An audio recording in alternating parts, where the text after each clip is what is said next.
what has happened. As a matter of fact, I just want to say, relative to Congress, I think all of us would like to work cooperatively with the administration.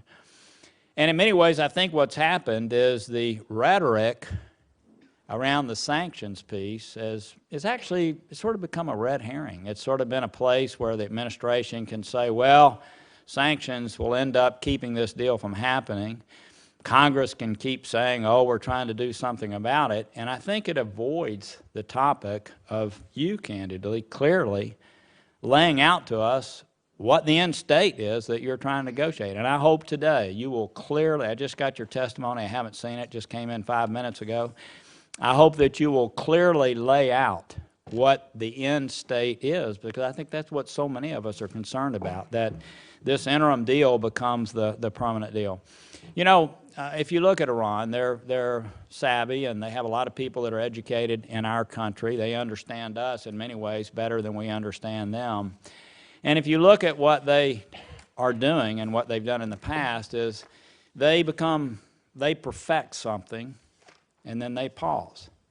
They perfect something, and then they pause. And so what we have right now is they've perfected, no question, the centrifuge capabilities. I think people would say that if they want to be a nuclear state, they can be that very quickly. And so we have this pause where we have an interim agreement that doesn't address all the other areas that they have the ability to perfect over this next year, which administration officials are already saying this isn't going to happen in 6 months. This is probably going to take much longer. In your own agreement, I know Carl Levin tried to limit it to 6 months in some meetings that we had privately at the White House, but no, we end up with a one-year agreement. So basically, we have an agreement that allows them, they stop in an area that they've already perfected. We allow them to continue on in other areas to be able to deliver nuclear weapons. It's not even addressed by this interim deal. So you can understand there's a lot of concern. So I hope today you'll lay out clearly what the administration will accept as the end state. I hope that you will talk with us about it, and I hope that we'll figure out a way to cooperatively work together. And maybe what Congress should do is pass a piece of legislation that lays out clearly the only thing we will accept at the end. Because, again, I think that there's concerns that members of the administration are negotiating towards rolling interim agreements, that basically the agreement we have now, where we have the ability to monitor, and yet they dismantle something, is actually the end state that some of the people and some within the administration would wish to achieve. So I hope you're clear today. I thank the chairman for having this hearing. I appreciate him letting me talk a little bit about this on the front end, and I look forward to both testimony and questions, and thank you both for your service. Thank you, Senator Corker. We'll start over with Secretary Sherman. Your full statements will be included in the record without objection. Would ask you to summarize it in 5 or so minutes so that we can enter into a dialogue with you. And Secretary Sherman, you're recognized. Thank you. Thank you, Chairman Menendez, Ranking Member Corker, distinguished members of the committee, and I would say to both of you, we all have concerns, and I very much appreciate this dialogue and our continued work together on this most serious issue. I provide the opportunity to provide you today with an update on the P5+1 and the European Union's negotiations with Iran, which, as you know, are coordinated by the High Representative of the European Union. I also look forward to discussing where we are on other important parts of our Iran policy. I come here confident that we, as you both said, share the same goal with regard to Iran, a goal that the President reaffirmed just last week, to prevent Iran from obtaining a nuclear weapon. And thanks to a combination of what I believe is tough diplomacy and the most comprehensive targeted sanctions regime ever imposed on a country with enormous leadership here on Capitol Hill, I am certain that we are closer today to that goal than we were just a few weeks ago. We are not at that goal, but we've taken a first step toward it. Over the next few minutes, I hope to explain why that is, as well as where we will be heading in the coming months. On November 24th, 2013, we and our partners agreed with Iran on a joint plan of action. This was an important first step in our efforts to resolve the international community's concerns with Iran's nuclear program. On January 20th, the joint plan went into effect.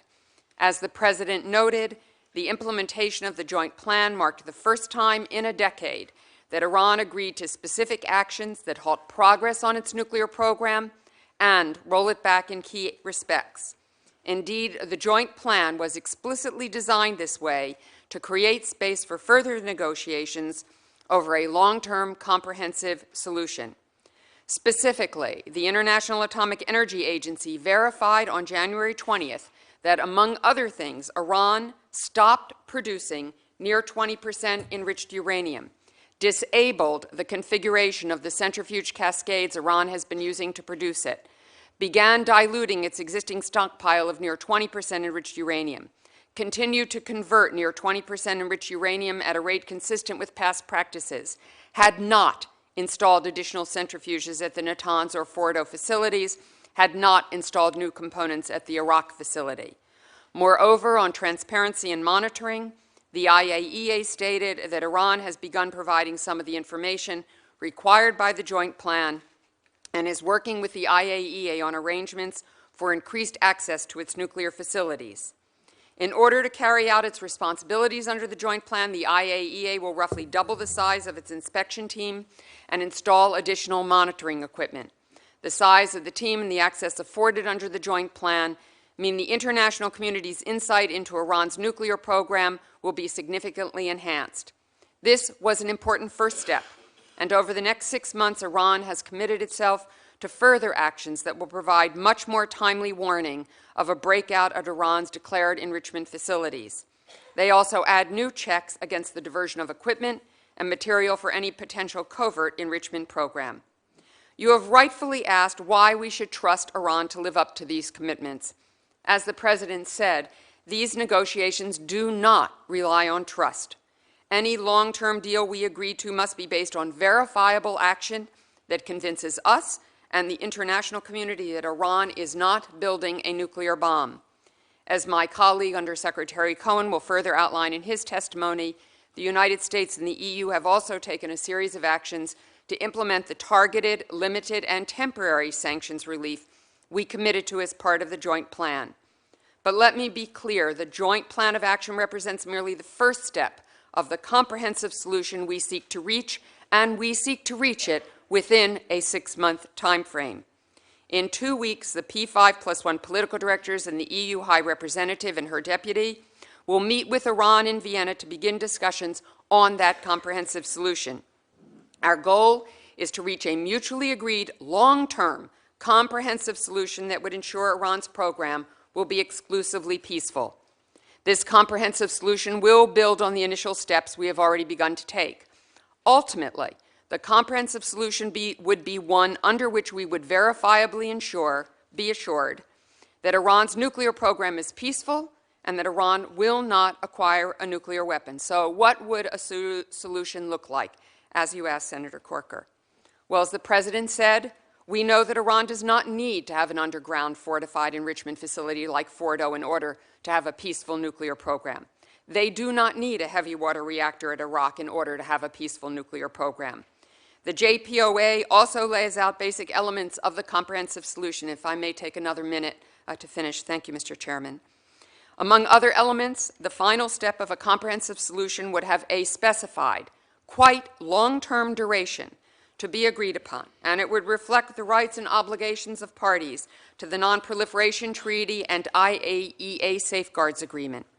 Under the terms of the joint plan, Iran has also committed itself to a number of steps before we finalize a comprehensive solution, including, among other things, addressing the relevant UN Security Council resolutions with a view toward bringing the Security Council's consideration of this matter to a satisfactory conclusion. Iran has committed to implement agreed transparency measures, enhance monitoring. The Joint Commission set up between Iran, the P5+1, and the EU to oversee the implementation will also serve as a forum for discussion to facilitate the IAEA's resolution of past and present issues of concern, which all parties understand means the possible military dimensions of Iran's nuclear program. Indeed, just this weekend, on the margins of the Munich Security Conference, Secretary Kerry reiterated to Foreign Minister Zarif the importance of Iran abiding by its commitments under the joint plan and Iran and the P5+1 countries must begin the comprehensive negotiations with good faith. He also made clear that the United States will continue to enforce existing sanctions. One final issue to keep in mind with regard to the comprehensive solution is that under the terms of the joint plan, we have agreed with Iran that the comprehensive solution will be part of an integrated whole where nothing is agreed until everything is agreed. What is also important to understand is that we remain in control over whether to accept the terms of a final deal or not. We have made it clear to Iran that if it fails to live up to its commitments, or if we are unable to reach agreement on a comprehensive solution, we would ask Congress to ramp up new sanctions immediately. But moving forward on new sanctions now, as you know, we believe, would derail the promising diplomacy I have just outlined, alienate us from our allies, and risk unraveling the international cohesion that has proven so essential to ensuring that our sanctions have the intended effect. Before I conclude, let me briefly note that our focus on Iran's nuclear program has not deterred us from holding Iran accountable for its human rights abuses, support for terrorism, and interference across the region. My written testimony includes further explanation of what we are doing on these issues. And I also want to emphasize that we remain committed to bringing Robert Levinson, Saeed Abedini, and Amir Hekmati home. This was another set of concerns that Secretary Kerry raised this weekend directly with Foreign Minister Zarif in Munich. I have also personally raised these cases with Iran, as did the President in his phone call with President Rouhani in September. We will continue to do so and use every avenue at our disposal until these men are back home with their families where they belong. In sum, and to finalize my statement, Mr. Chairman and members, the P5+1's negotiations with Iran underscore that it is possible not only to make progress on the nuclear issue, but with Iran. We are not blind, however, to the more than 30 years of difficult history between the United States and Iran, or Iran's past actions and past behavior, as well as its current behavior. But it is crucial that we give diplomacy a chance to succeed. If Iran lives up to its commitments, then the world will become a safer place. If it does not, then we retain all options to ensure that Iran can never and will never obtain a nuclear weapon. The coming months will be a test of Iran's intentions and of the possibility of a peaceful resolution to the crisis. We look forward to continuing to work closely with the Congress to ensure that U.S. national security interests are advanced. Thank you. Secretary Cohen. Chairman Menendez, Ranking Member Corker, distinguished members of the committee, thank you for the opportunity to appear before you today to discuss the implementation of the Joint Plan of Action. In my testimony this morning, I will address the administration's steps to deliver the limited, temporary, and reversible relief in the Joint Plan, as well as our critically important ongoing efforts to implement and enforce the vast majority of the sanctions that remain in place.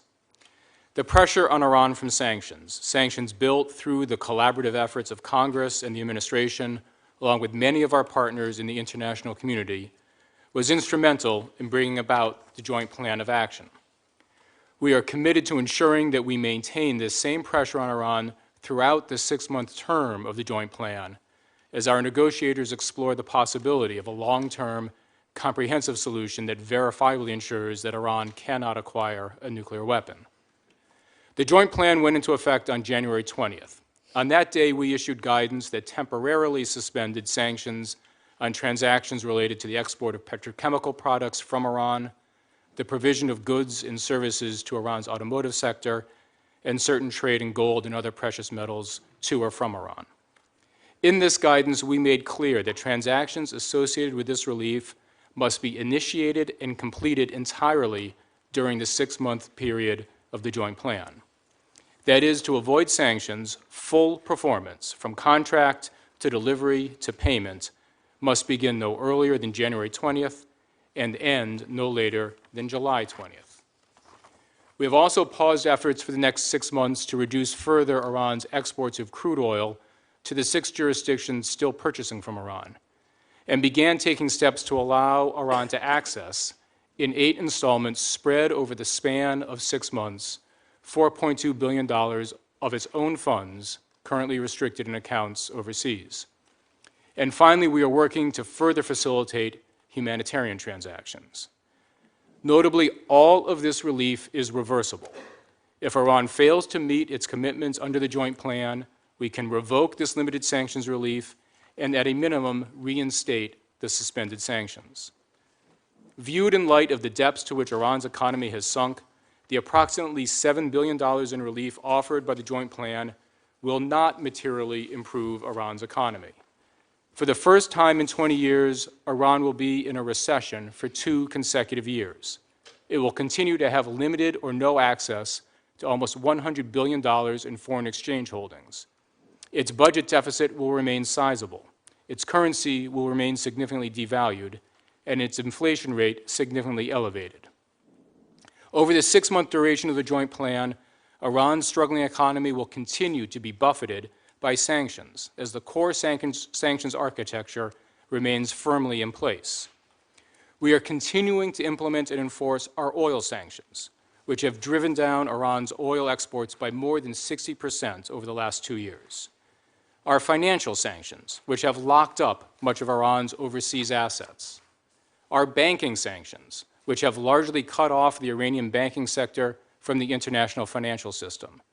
Our sanctions on significant investment in Iran's energy sector, which has impaired Iran's oil and gas production, and the broad trade embargo between the U.S. and Iran. Because these potent sanctions remain firmly in place, Iran will continue to struggle to finance its imports, to fund its government operations, and to defend the value of its currency. In short, the continuing impact of our sanctions and the cumulative impact of those sanctions means that the Iranian economy will continue to massively underperform for the foreseeable future. So while we remain committed to providing in good faith all the relief agreed to under the joint plan, we also remain hard at work implementing and enforcing a sanctions regime of unprecedented force and scope. The reason is simple. We know that intense sanctions pressure helped bring about the joint plan, and likewise will be a critical component in the negotiations to come. To ensure the sanctions pressure continues, we are actively engaging with foreign banks, businesses, and governmental counterparts. Secretary Liu, Secretary Kerry, and many others from the administration have reaffirmed this point, that the sanctions relief in the joint plan is narrow, the sanctions that remain in place are broad, and that we intend to enforce our sanctions vigorously. As part of this effort, over the last 6 weeks, I have traveled to the UK, Germany, Italy, Austria, Turkey, and the United Arab Emirates carrying this message. Iran is not open for business. In all of these engagements, we have made clear that we will continue to respond to Iran's efforts to evade our sanctions wherever they may occur. We will continue to detect, disrupt, and disable those facilitating Iran's nuclear and missile programs, and we will continue to target Iran's support for terrorism and its human rights abuses. And I say to this committee and to other observers, stay tuned. We are poised to deploy our tools against anyone, anywhere, who violates our sanctions, just as we have always done. Thank you. Thank you. Secretary Sherman, so maybe you can just answer this yes or no. A final agreement would include closing the Fordo facility. In all of these questions today, I'm going to be thoughtful about what I say, Senator, not because I do not want to be direct, but I don't want to negotiate with Iran in public so that they know what our positions are going to be at the negotiating table. So I will be as forthcoming as I can be. Well, some of these are so obvious. You said in your own testimony. I'm going to say it. I'm going to answer your question, but I'm making a statement just in general terms because I don't want to frustrate the members and be glad to have further conversation in a private setting in greater detail. But where Fordo is concerned, as I said in my testimony, we see no reason for Fordo to remain an enrichment facility. All right, thank you. With reference to the Iraq heavy water reactor, I would assume that that would not be permitted to go online. We do not believe there is any reason for a heavy water reactor at all in a civil nuclear program of the type that Iran is interested in. With reference to the centrifuges that exist, which our understanding is about 20,000, at least by published reports and other reports, David Albright, who's on our second panel, and others have suggested that for a final agreement, in addition to closing the Fordo facility, there would be a need to remove between 15 and 16,000 of its 20,000 centrifuges. Do you agree with that estimate? I'm not going to get into a specific number in this setting, Senator. What I will say is there's no doubt that the number of centrifuges needs to be addressed. Okay, and by that, we mean that there needs to be a reduction. Yes. Okay. Now, with reference, so you won't give us a number, but when President Rouhani says, no, we're not going to destroy any centrifuges, you just think that's domestic consumption? I believe that is domestic consumption in an opening maximalist negotiating position, and I wouldn't expect any less. What I will care about, what we will all care about, what we all should care about is what Iran does, what commitments they make, and which of those commitments can be verified have actually taken place. With reference to an area that was not frozen in the interim deal with Iran, which is Iran's Centrifuge Research and Development Program, which basically Iran can continue its development of its more advanced centrifuges during this whole period of time at the Natanz pilot program under the loophole in the interim agreement. And challenging because Iran is able to measure the enrichment level of the product before it remixes it. So at the end of the interim period, Iran is likely to be far better positioned to deploy reliable IR2M centrifuges on a mass scale at its enrichment plants. And this gain would allow Iran to make up for time lost very quickly.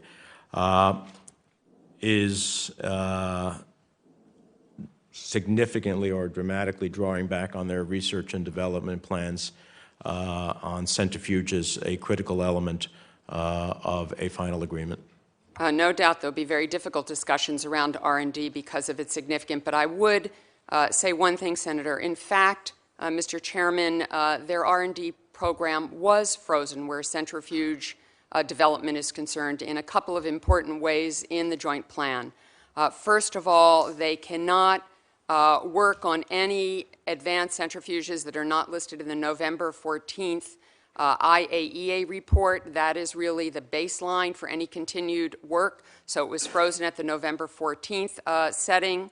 In terms of replacing any damaged centrifuges in Fordo or Natanz, they can only do it with same type, not more advanced centrifuges, and they cannot install any new advanced centrifuges into the Natanz research facility. Yeah, but that's not on the point that I raised with you. So let me read directly to you from David Albright's testimony, which we'll hear in the second panel. An area that was not frozen in the interim deal is Iran's Centrifuge Research and Development Program. Iran can continue its development of the IR2M centrifuges at the Natanz pilot plant under this loophole in the interim deal. It can enrich uranium in a production scale cascade of 164 IR2M centrifuges. And since it remixes the enriched uranium product with the waste, obtaining natural uranium, no enriched uranium is deposited into the product tanks. This remixing meets the letter of the deal. However, Iran is able to measure the enrichment level of the product before remixing it. Thus, it can further develop these centrifuges while hiding any results of its progress from the IAEA, which has access only to the product tank or the natural uranium and does not see the enrichment measurements. At the end of the interim period, Iran is likely to be far better positioned to deploy reliable IR2M centrifuges on a mass scale at its enrichment plants. This gain would allow Iran to make up for time lost more quickly. Do you dispute that? What I would say, Senator, is I would quite agree with you that R&D is an area of concern. Their research and development on advanced centrifuges is an area of concern. and it will be something that will be quite focused on in the final comprehensive agreement. I'm not an expert of the quality of Dr. Albright, and I have great regard for his assessments, and I would be glad to have our experts sit down with you or your staff and go over the specifics of that. I appreciate that. What about Parchin? Why was Parchin being so incredibly important for the framework under which you are negotiating? Parchin, the world believes, is where Iran was weaponizing its nuclear efforts. Yet, in this agreement, and the interim, the Joint Plan of Action, we have no access to Parchin. Now, Parchin has already gone under mass excavation by the Iranians when the world became aware of it, as a way, I believe, to ultimately try to cover up their weaponization program. But obviously, if we were negotiating with access to Parchin, which I believe and others believe would prove their efforts to weaponization, the framework under which we would be negotiating would be much different, versus a supposition versus a reality. So is access to Parchin, while you didn't achieve it, I don't know if you even raised it in the interim Joint Plan of Action, is access to Parchin a critical element of your final deal? Senator, we in fact did raise Parchin. We raised possible military dimensions, and in fact, in the Joint Plan of Action, we have required that Iran come clean on its past actions as part of any comprehensive agreement in three very critical ways. First, the Joint Plan of Action says that we will work with the IAEA to facilitate resolution of past and present issues of concern, and that is a formula used by the IAEA in addressing possible military dimensions, including Parchin, so we expect indeed Parchin to be resolved. Secondly, the plan says before the final step there would be additional steps in between the initial measures and the final step, including addressing the UN Security Council resolutions, which require, in fact, dealing with issues of past concerns.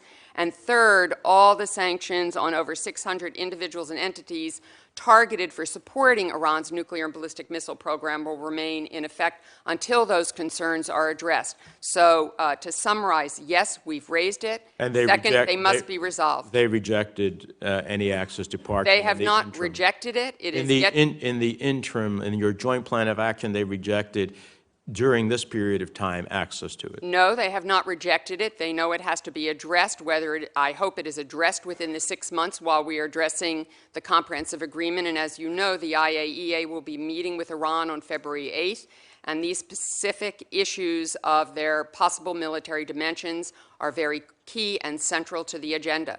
So I hope and I would urge Iran to address Parchin during these 6 months while we are negotiating the comprehensive agreement, because it will increase the confidence that we will actually get to a final and comprehensive resolution. Two final questions. Reuters has a report this morning that the IAEA is exploring with Iran its productions of polonium, which is a material that can trigger an atomic explosion.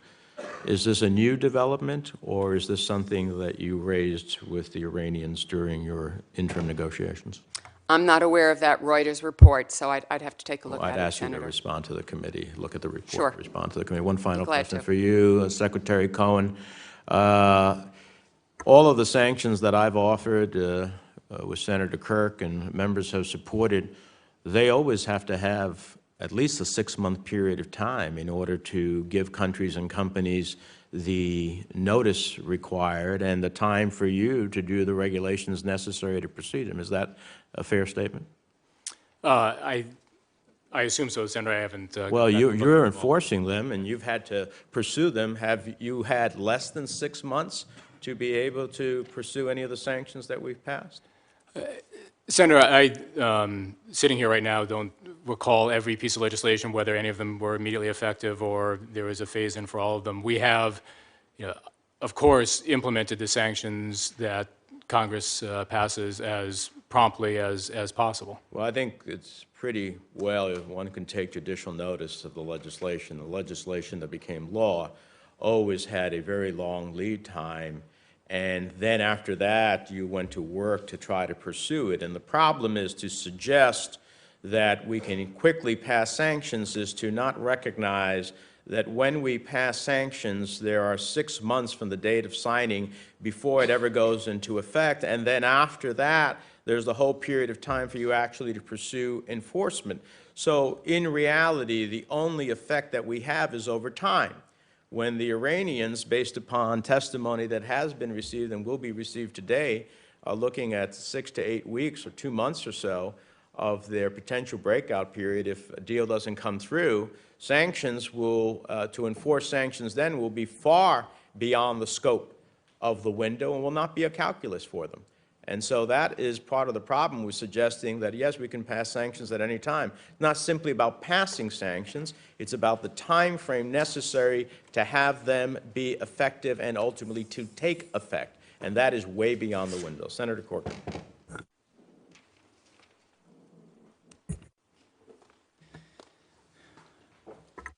Thank you, Mr. Chairman. And I would just, Mr. Sherman, I appreciate again your testimony. I think you know that, again, all of us want to see a negotiated settlement. We want to see a peaceful end to this, but all of us are concerned. I don't know if y'all want to continue on or concerned about the way this interim deal has been struck. I made reference in my opening comments about Iran's ability to perfect things and pause and then perfect other things.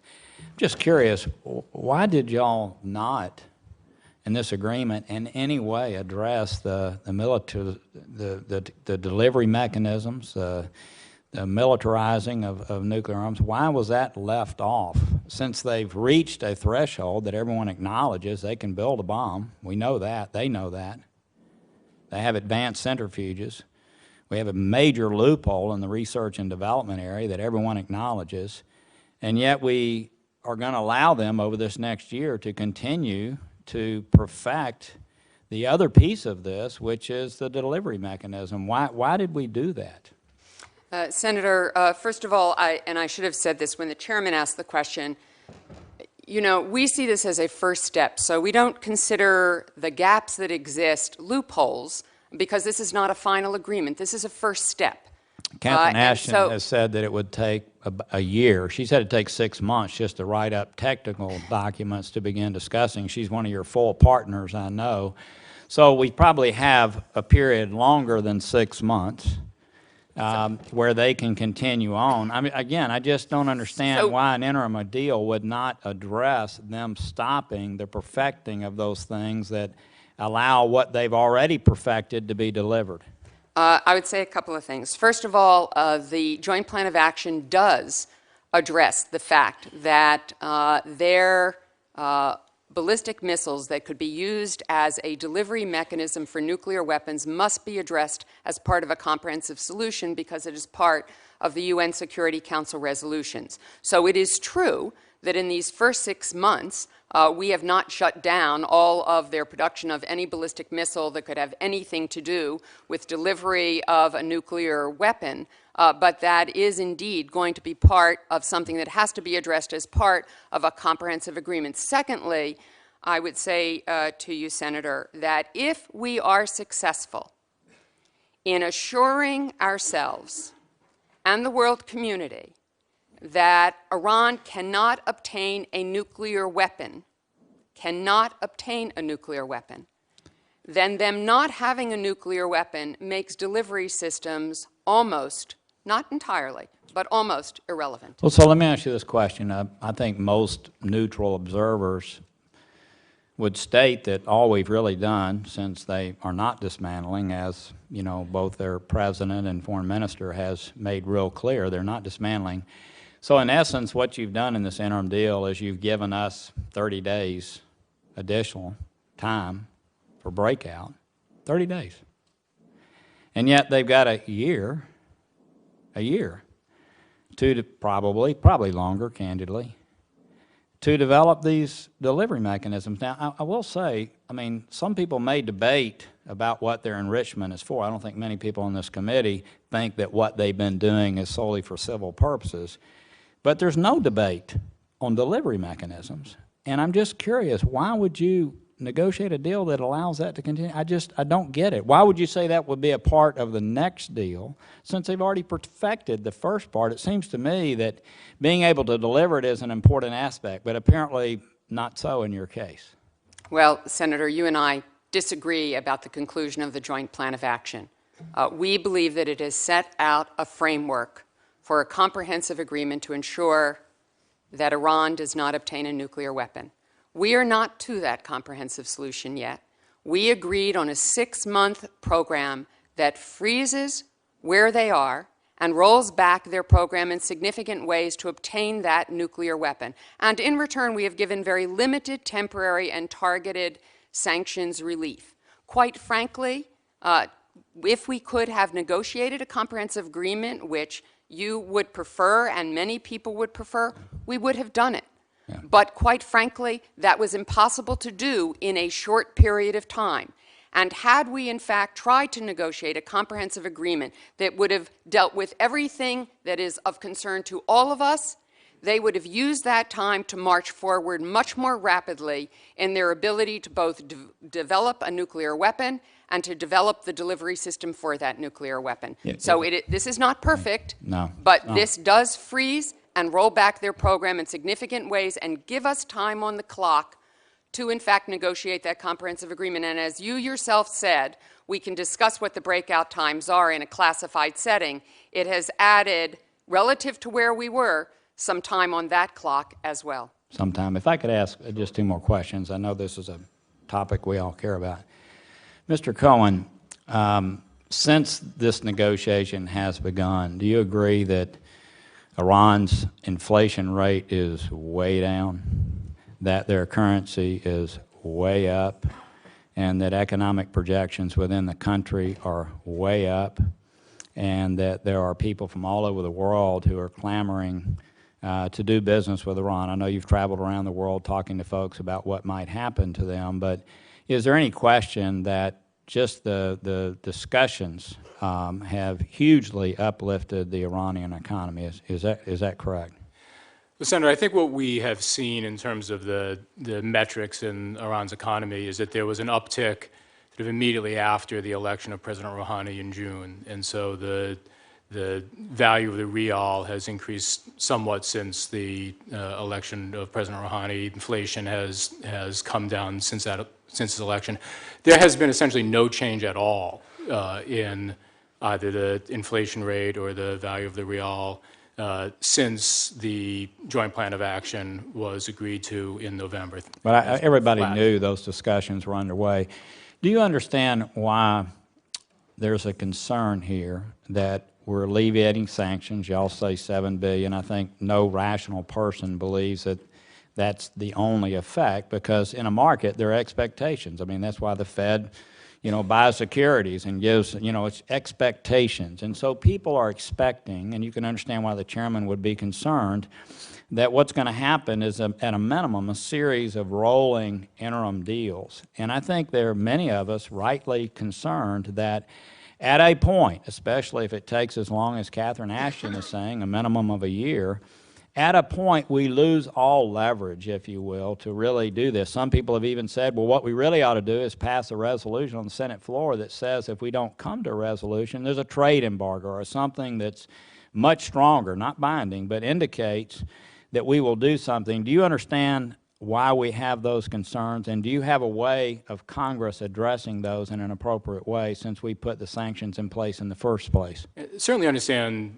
where those concerns come from, but what I can tell you from my travels around the world, and my colleagues report the same in their dealings, is that the limited nature of the relief in the Joint Plan of Action and the sanctions that remain in place, when we explain that and make sure that the business community, the banking community, our governmental counterparts understand that a deal that would be permissible under the joint plan has to be commenced and concluded within this 6-month period, that anyone shipping goods to Iran is still facing an Iranian banking sector that is largely cut off from the international financial sector, that investment in Iran's energy sector is still sanctionable. When we walk through the very narrow scope of the sanctions that have been relieved, and the extensive sanctions that remain in place, what we hear back is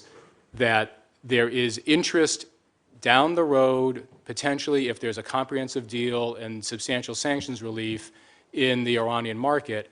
But for this period, for this 6-month period, the interest in trying to take advantage of the narrow suspensions of sanctions in just a few economic areas that have been agreed to is relatively tame. So you see these delegations going to Tehran, but I think you also see, importantly, the reflection that those conversations are about what may come in the future, not what's available today. And I should say we are as crystal clear as possible in all of our engagements that if these talks turn into something more, if these talks turn into deals that violate the elaborate sanctions that remain in place, that we will take action.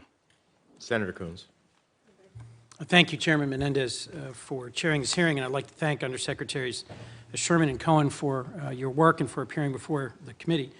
As you've said in your testimony, and as I agree, a strong and crippling sanctions regime imposed on Iran, in large part passed by this Congress and enforced by this administration, have brought Iran at last to the negotiating table, and I remain strongly supportive of their ongoing implementation and enforcement. I am encouraged by your characterization of these sanctions enforcement and the relief in the Joint Plan of Action as being temporary, limited, and reversible, but intend to be intensely engaged in ensuring that that is in fact the case. As a co-sponsor of the Menendez bill, I believe it is important for us to continue to maintain the threat of stronger and more additional sanctions in order to send a clear message to Iran of the ramifications of noncompliance. I have a number of concerns and unanswered questions about the Joint Plan of Action.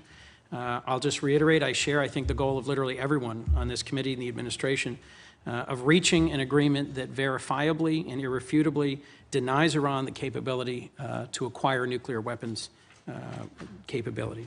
I do hope a final deal can be achieved in the next 6 months that includes the most comprehensive inspection and verification regime possible, and I have a number of questions I'd like to ask following up on that, if I might.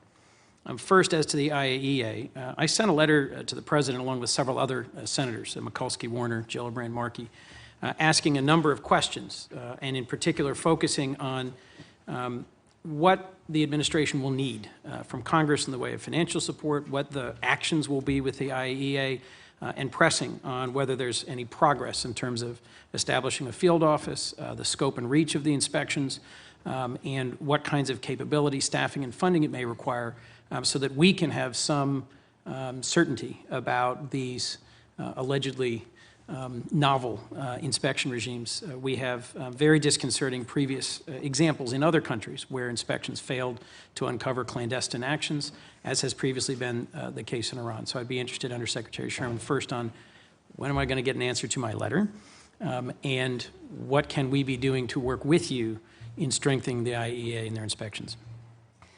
Thank you very much, Senator, and thank you for your support, and thank you, along with all the members of this committee, for leadership on supporting our efforts to make sure that Iran cannot obtain a nuclear weapon, which I quite agree is an objective we all share. In terms of monitoring and verification, I will find out where that letter is, and we will get it to you toot sweet, Senator. I'm sorry it is not up here before this hearing today, and I apologize for that. The IAEA is going to double its staff. It will have a field office. As you note, the Joint Plan of Action gives us unprecedented access. Before at Natanz and Fordo, inspectors went about once a week. Now they will have daily access on days in which they might otherwise not be there. There will be surveillance cameras and other monitoring techniques that will be available that are being worked out with the IAEA. Iraq, they used to visit maybe once every 3 months. They now will have monthly access to Iraq. They are getting the DIQ, the plans in essence for Iraq. They are getting access to centrifuge production facilities rotor production facilities to uranium mines and mills. So it is quite an unprecedented verification and monitoring regime. The Director General has said there will be some increased cost. We have increased the amount that we will make available out of our budgeted funds to the IAEA. Other countries have come forward, and we greatly appreciate your willingness for Congress to take a look and ensure that the inspection, monitoring, and verification activities can go forward because they are quite critical, as you point out, to verify that Iran does what it is committed to do, and in a comprehensive agreement will be even more crucial. Let me ask one more question with my remaining time. And first, just in your opening testimony, you highlighted efforts to hold Iran accountable for its ongoing human rights violations, public executions, support for the Assad regime, for Hezbollah, for terrorism, and I appreciate and salute your hard work in holding Iran accountable. This is a regime we cannot trust. One of the most important accomplishments, I think, of this interim joint plan is the commitment to dilute the 20% highly enriched uranium.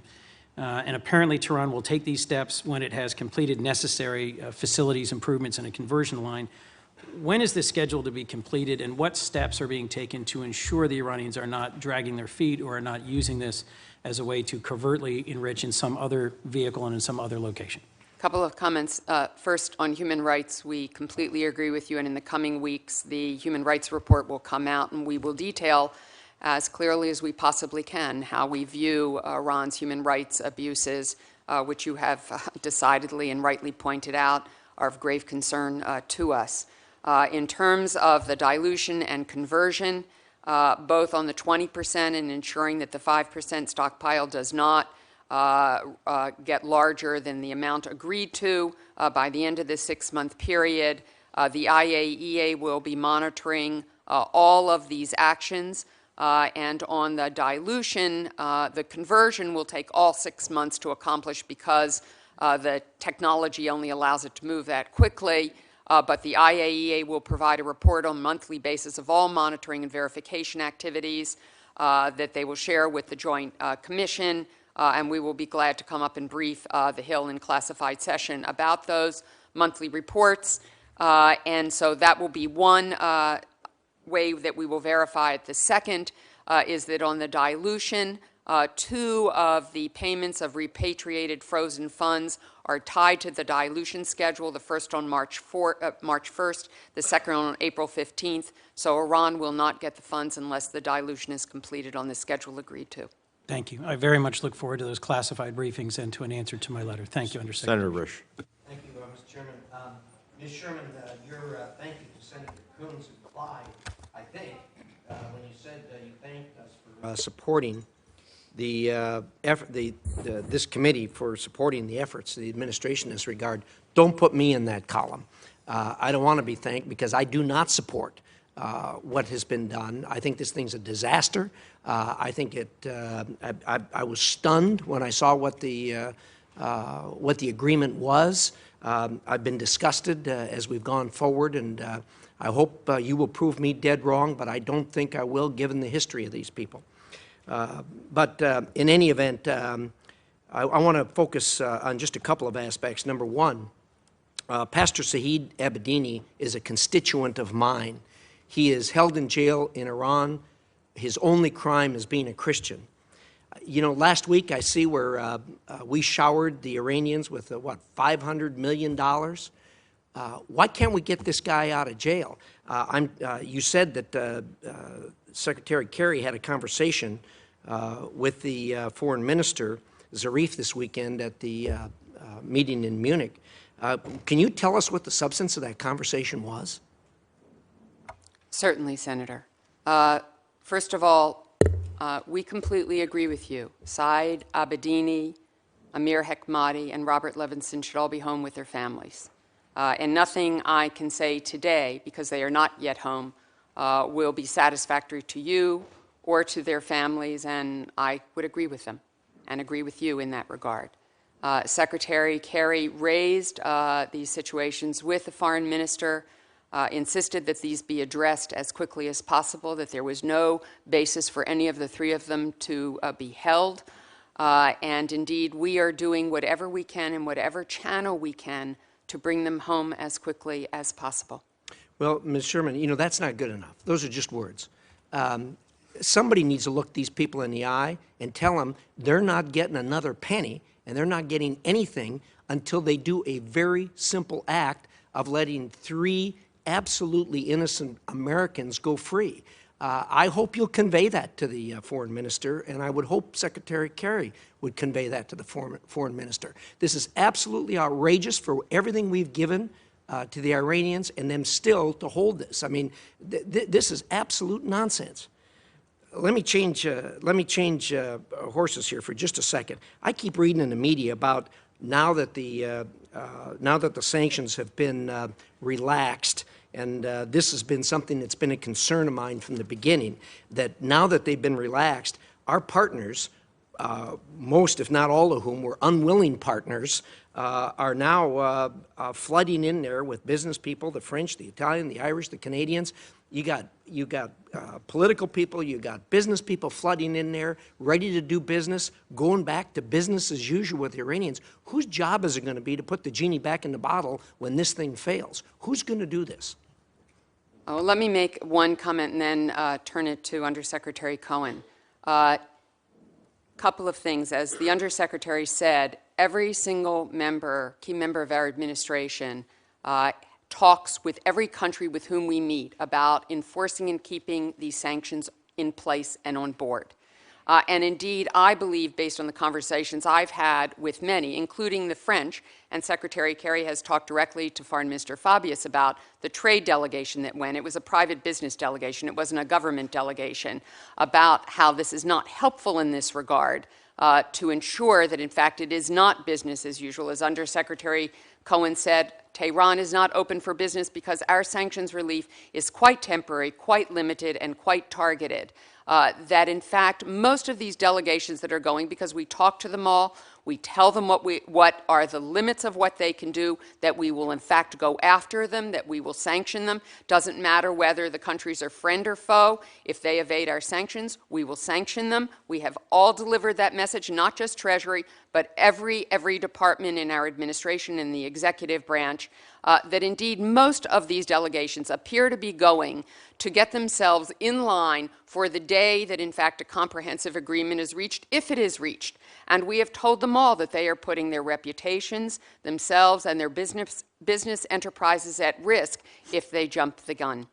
Well, this is exactly why those of us who were critical at this at the beginning were so critical. The optics of this are such that the rest of the world says it's back to business as usual. You can tell them what you want to tell them, but their acts indicate that they believe it's back to business as usual. That's the problem.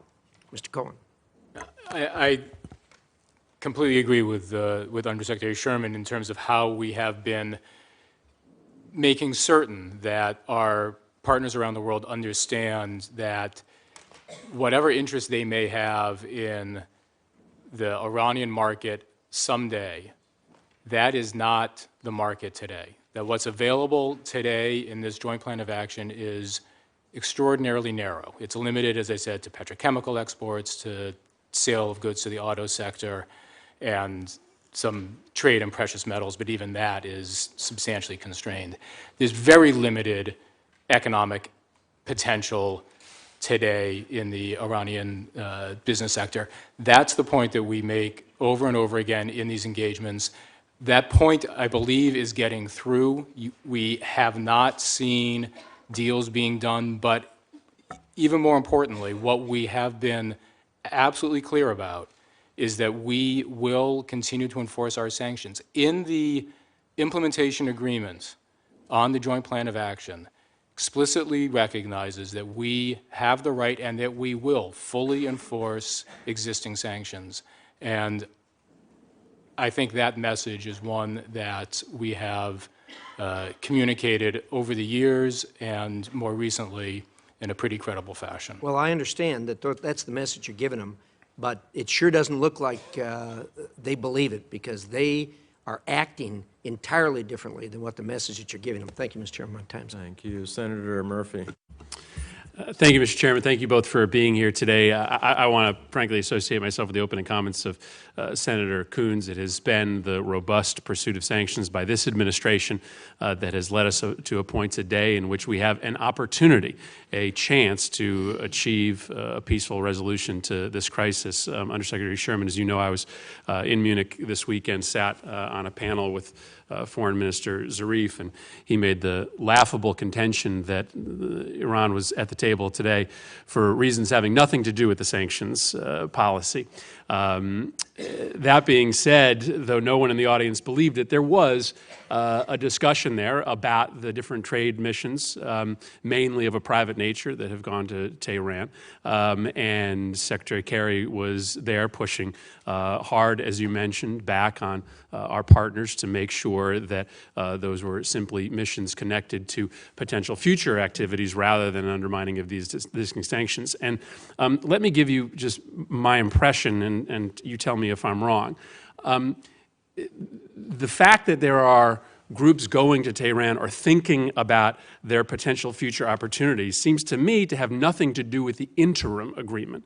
To me, if we were to have entered into negotiations right away on a final settlement, the same thing would have happened.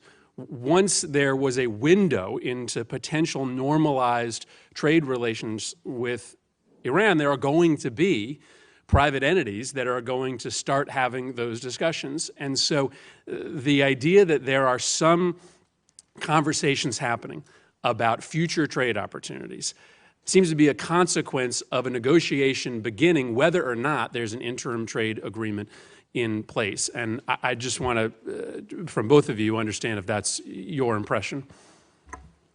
I think that is exactly right, and it is, as I was saying earlier, it is what we've been hearing from these various trade promotion agencies, governments, the private industries that we've been talking to, is that they're not there looking to do business today, that they're there for is to see what might come in the future, because there is, some hope that these negotiations will produce a comprehensive agreement that brings with it substantial sanctions relief. But that's down the road. That's not today. I would agree with the Undersecretary, and add one other thing, which is a little counterintuitive. We hope people don't go to Tehran. That is our preference. But those who go raise hopes that the Rouhani administration is going to have to deliver on. And the only way they can deliver on those hopes is a comprehensive agreement that we will agree to. And that means a verifiable assurance that they are not developing, creating, will have, obtaining a nuclear weapon. And so, although we don't want people to go, because we think it does send the wrong message, if they do go, it puts pressure, perversely, on the Rouhani administration, because as far as we have seen to date, there are not deals getting done, but rather people getting first in line in the hope that someday there will be a deal. And to the extent that there is enormous economic opportunity in that country today, it is because of the crippling nature of the sanctions that have so gravely undermined the economy that there is such room for improvement should the sanctions be partially or fully lifted. Undersecretary Sherman, just one additional question. We do have to pay attention to the internal political dynamics in the country because it dictates whether or not they are actually going to be able to get a deal. Is there any new information about the length of the leash that Zarif and Rouhani have been given by the Supreme Leader? Is there any evidence that the hardliners, since the interim agreement have been signed, are winning or losing the internal battle to be able to allow for there to be domestic political support for a deal that is amenable to the United States to be achieved in this negotiation? We constantly ask our intelligence community to update their assessment, and that's certainly an assessment we should share and will share with you all on an ongoing basis. I think there's no doubt that there are hardliners in Tehran. Sometimes that's overstated for negotiating effect, but it is real and substantial. And so I think Zarif walks a fairly fine line. One of the things I think we all try to be conscious of is not to increase the space for the hardliners, while at the same time not allowing Tehran to overstate the politics they have to deal with. Thank you, Mr. Chairman. Senator Rubio. Thank you. So let me describe what I think the leash is, and I don't think this takes a tremendous amount of any secret intelligence to arrive at it. I think the leash is, and I've stated this in our meetings before, go and see what sanctions relief you can get without giving up what we believe, Iranians believe, is their inherent right to enrich, because if they can keep that infrastructure in place, they're always 1 or 2, 3 steps away from being a nuclear armed power. So here's where I need some clarification, okay?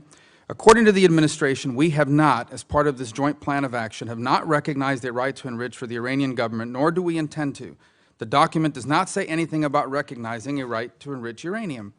But in a letter from the President, Rouhani, to the Supreme Leader, he states that the agreement includes, quote, the formal recognition of the nuclear rights of Iran, end quote, implying that they indeed have that this acknowledges their right to enrich. He has said under no circumstances, Rouhani has said this publicly, under no circumstances will there ever be a deal in which we agree to dismantle our enrichment capabilities. That is the line in the sand that he has drawn on the enrichment issue. Do we have a line in the sand on the enrichment issue? Our line in the sand on the enrichment issue is that any comprehensive agreement should give us full confidence and assurance in a verifiable manner that Iran cannot obtain a nuclear weapon. Well, so then my question is a capability to enrich, isn't that in and of itself a significant, just the fact that you have the infrastructure to enrich at any level, isn't that a critical capacity for a country that has a plan to have the option of going nuclear armed one day? Every country has the potential for that capability, and if we dismantle, and I would hope we can, I don't know whether we will be able to, every piece of the infrastructure that Iran has, they would still have the knowledge. They cannot unlearn what they know. So they would be able to reconstitute an enrichment program. They would be able to reconstitute their research and development because their scientists can't unlearn what they have learned how to do. So what we are trying to do, Senator, in a comprehensive agreement is to put in place the elements that will give us a verifiable assurance that they cannot obtain a nuclear weapon, and there are many paths to that end. You know, I understand their scientists will know how to do it, but you still need the infrastructure, you still need the facilities to enrich. And many countries have scientists that know how to do it, but they don't do it, including many of our allies. And so we're now potentially, the concern is we're going to leave in place any sort of facilities that when the world is distracted in 5 years on some other thing, they can move fairly quickly. And let me point something else out. Multiple countries have the ability to enrich, but they don't because they obtain it from elsewhere, because they don't have these designs. And few countries who enrich also have a ballistic missiles program. So let me ask you this question. The Security Council Resolution 1929 contains a provision referring to their ballistic missile program. It prohibits them from acquiring an interest in any commercial activity in another state involving technology related to ballistic missiles, which you only build for the purposes of delivering a nuclear warhead, that level of expense that it brings. How is that going to be addressed? Because isn't that a key component? In essence, if they retain a right and an infrastructure to enrich at 5%, but they're building ballistic missiles, then the only thing missing here is a quick ramp-up of the enrichment capability, and now they're a nuclear power. Senator, I hope that Tehran listened very carefully to what you said, because we agree. It would be better for Iran to, if they want a civil nuclear program, to in fact bring the fuel in from the outside and not have an indigenous enrichment program. They would get better nuclear cooperation. They would probably get better price. Lots of things might be better for them. And that will absolutely be on the table in the negotiations we have with them, because you're quite right. There are plenty of countries who do this, who have dignity and pride and scientists and everything else they need for scientific and technological advancement. But we have said in the Joint Plan of Action that depending upon where we get in the comprehensive agreement, we are willing to consider a very limited, very intrusive, very heavily monitored, small, limited enrichment program if it becomes a necessity. But nothing is agreed until everything is agreed. And on your point about ballistic missiles, Indeed, we have said that the UN Security Council resolution has to be addressed, and ballistic missiles capable of delivering a nuclear weapon are part of that consideration. And the last point I would make is if we can get, and I don't know yet whether we will be successful, but if we can get to the verifiable assurance that they cannot obtain a nuclear weapon, if we know they cannot have a nuclear weapon, then a delivery mechanism, important as it is less important. Senator Kane. Thank you, Mr. Chair. When the interim deal was announced in November, it was timed in an interesting way. It was the same weekend where America was commemorating the 50th anniversary of the death of President Kennedy. And I was with many of my colleagues at a security conference in Nova Scotia when the deal was announced. And a great speech of Senator Kennedy's was running through many of our minds that weekend as television was discussing his career. It was the graduation speech he gave at American University a few months before he died in the spring of 1963. He had started aggressive diplomatic efforts to try to reduce nuclear weapons and the nuclear competition between the United States and the Soviet Union. And he was heavily criticized as naive, foolish, a dupe, etc., for doing that. And he made a very aggressive case for the fact that part of American strength is strong diplomacy. And one of the phrases that he used in that speech, and I would recommend the speech to anyone because it is a very interesting one that reads as if it was written today, is that with all appropriate skepticism, and this is a direct quote, we can still reduce tension without relaxing our guard. Aggressive diplomacy is needed to reduce tension, and aggressive diplomacy is needed to solve thorny problems, but we don't have to relax our guard. And I see what we are trying to do with Iran in that spirit. We all want exactly the same thing. We want Iran not to have nuclear weapons. We all will prefer if we can get to that end diplomatically rather than having to use military force. As a member of this committee, I recently cast a vote to use military force to enforce what I thought was a very important international norm. Iran should not have a nuclear weapon, and I will cast a vote to use military force should that be necessary. But everyone in this body, every one of our allies, every one of the P5, everyone throughout the world would desire, if there is a diplomatic alternative, a diplomatic path to a non-nuclear Iran, that we pursue that path, whatever the chances of success, that we pursue that path. While we both want these things, a non-nuclear Iran and a preferred diplomatic resolution to this thorny question rather than a military one, we have differences in tactics. And that's to be understood, and they're good faith differences. They're good faith differences.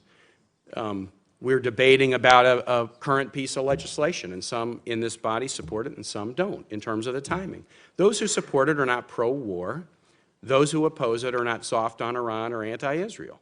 We have a difference in tactic about what is the right way to attain a diplomatic solution to a very thorny problem, the diplomatic solution that is the preferred solution.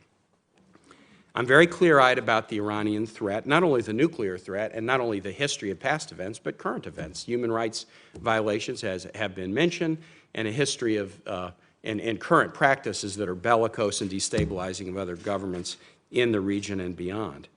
And it is the case that the sanctions that Congress has put in place, and so many, I have not been part of that legislation. I came here after the legislation was passed, but I can praise those who have been here for putting tough sanctions in place. The vote in 2011 was 100-0 in this body, and the administration has been able to utilize sanctions to bring Iran to the table because it has crippled their economy and isolated them in the international community. But the sanctions are not enough to stop an Iranian nuclear program. And the one thing that I think you would say if you looked at the history is that the sanctions has crippled the economy, but if anything, it has also, by making Iran isolated, accelerated their path to try to develop nuclear technology for whatever purpose.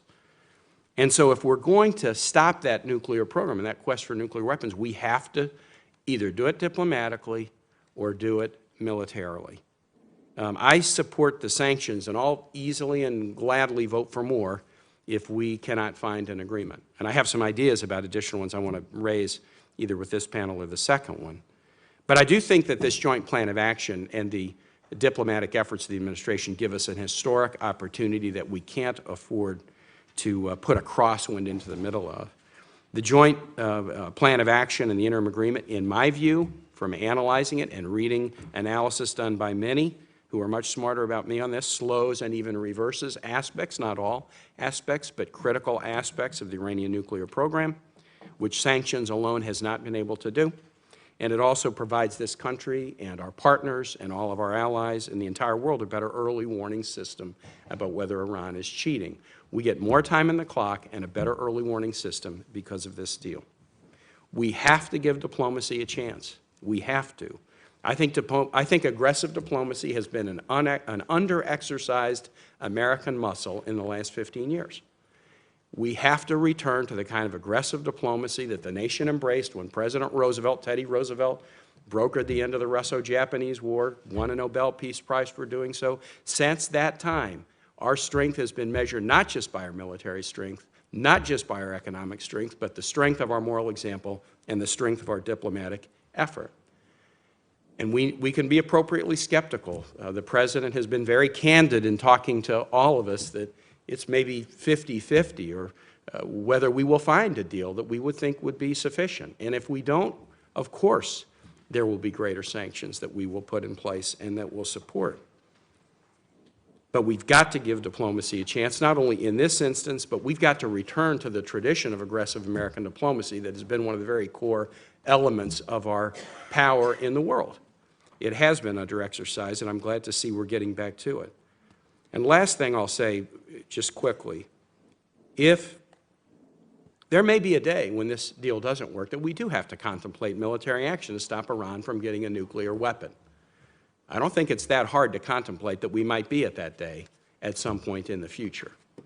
And as I've said, I'll state on the record right now, if there is no other way to stop Iran from getting a nuclear weapon than for us to engage in military action, hopefully with others, I'm going to vote yes on that.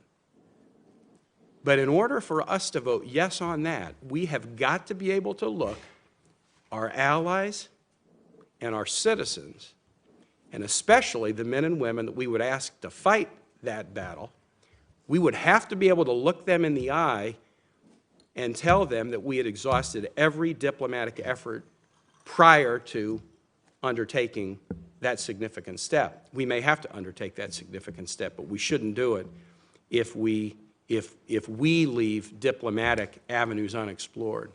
Let's make this negotiation about Iran's good faith. Let's not make it about our good faith. Let's demonstrate our good faith and put them to the test of whether they're serious about ending their nuclear weapons program. Let me thank the Senator for his thoughtful comments. And maybe the administration can be enlightened to understand the difference between tactics and warmongering and fearmongering. Senator Flake. I thank the Chair, and I appreciate the comments of my colleague from Virginia, and I share many of those sentiments. I've not signed on to the new sanctions bill here. I believe that if diplomacy can work, we ought to allow it to work. I haven't appreciated some of the comments from the administration describing those who are in favor of a sanctions bill, or implying that they're warmongering or that that they have anything but the best motives. I think that everyone here wants the same thing, and for the administration or others to describe people who have a different view, I think is unfair. But for myself, I hope that these negotiations will work. There are some concerns that I have just in terms of the specifics. One of the criticisms of the Joint Plan of Action, Ms. Sherman, is that it deals with known nuclear facilities in Iran, but it's a little bit unclear as to what will happen if we discover other facilities that were not known prior to this. How are they covered? Are they, when the term any new nuclear facility, is that a new one or newly discovered? And what means do we have to try to find other facilities out there? Thank you very much, Senator, and thank you for your comments. And Senator Kaine, thank you very much for yours. Let me say for the record, I don't believe any of you and any senator any member of the House are warmongers. I don't believe that anyone prefers war. I understand how, as Senator Kaine described, as Jeffrey Goldberg in his excellent piece, an Iran hawks case against new Iran sanctions, describing how one gets to military action and the concerns that we have that tactical considerations may lead us to that choice. But that is an issue of tactics, as you have pointed out, not an issue of intent and not a characterization of any individual. So I quite agree with that. In terms of new nuclear facilities, we meant exactly what the Joint Plan of Action says. There can be no nuclear facilities, either declared or undeclared. And if we find undeclared new nuclear facilities, then that is a cause of grave concern to all of us, because it would be against the compliance that's required for the Joint Plan of Action. I can't today tell you what our response would be, but I would imagine it would be quite concerning, and we would have to respond in a very forceful way. Right. Do you have concerns that if we were to impose new sanctions, that our partners, the P5+1, would strike their own deal and leave us out? Is that a possibility? Is that a concern that the administration has? I think that's a possibility, of course. I think more broadly, Senator, where our allies and partners in the world are concerned, one of the reasons the sanctions regime has been as effective as it has been is because people have climbed on board with us, particularly in our unilateral sanctions, even when they don't believe in unilateral sanctions and tell us so at every opportunity. They have, in fact, followed them, because dealing with the American banking system is so crucial to the economy of virtually every country in the world that they have complied even though they don't like them.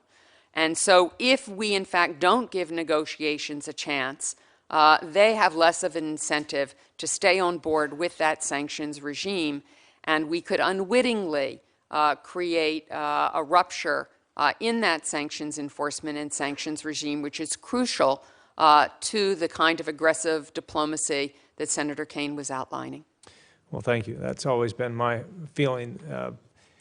Unilateral sanctions rarely work. There are certain areas, central bank sanctions on the financial sector, where we can certainly lead there, but we always run the risk of getting ahead of our allies or partners somewhere where they won't go, and then the sanctions regime will unravel. Anybody who thinks that unilateral sanctions work very well, I would give you Cuba as Exhibit A. For a long time of unilateral sanctions that simply have not produced the desired outcome. We need our P5+1 partners and others to participate with us here, and the stakes are obviously much higher in this regard. So thank you for your testimony. Senator Durbin. Thank you very much, and I want to associate myself with the remarks of my colleague from Virginia. I thought he articulated my point of view and in terms of the importance of these negotiations. Let me ask you a specific question on the issue of enrichment capacity.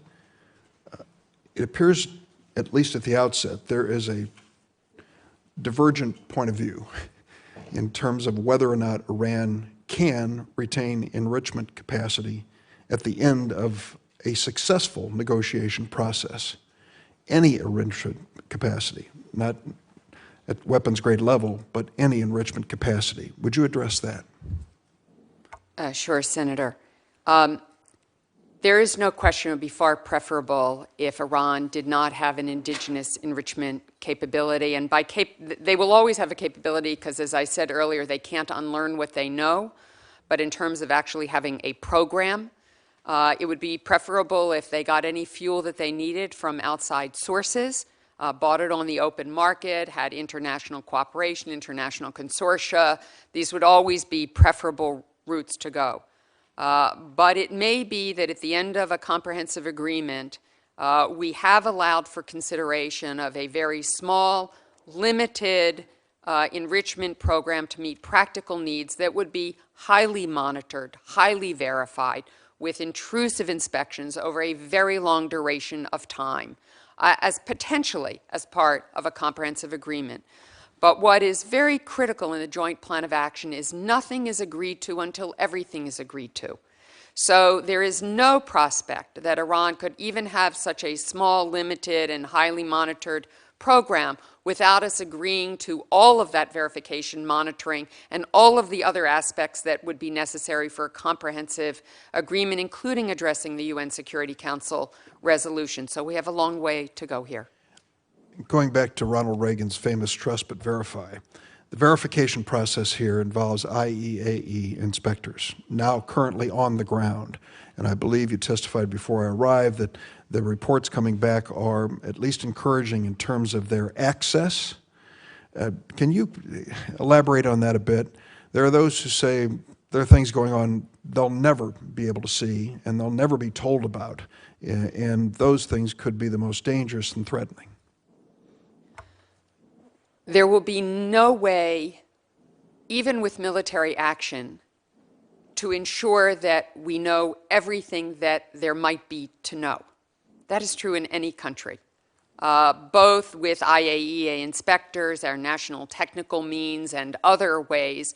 We work to know as much as we possibly can know. And the verification and monitoring that we've put in place with the Joint Plan of Action increases our ability to know whether there are covert activities going on that we may not have been aware of, not only because we have greater access daily to Natanz and Fordo, greater access to Iraq at least monthly, their plans for Iraq, access to uranium mines and mills, access to their centrifuge production, all of which provide clues as to whether something is going on somewhere else when we can look at the guts of all of these facilities.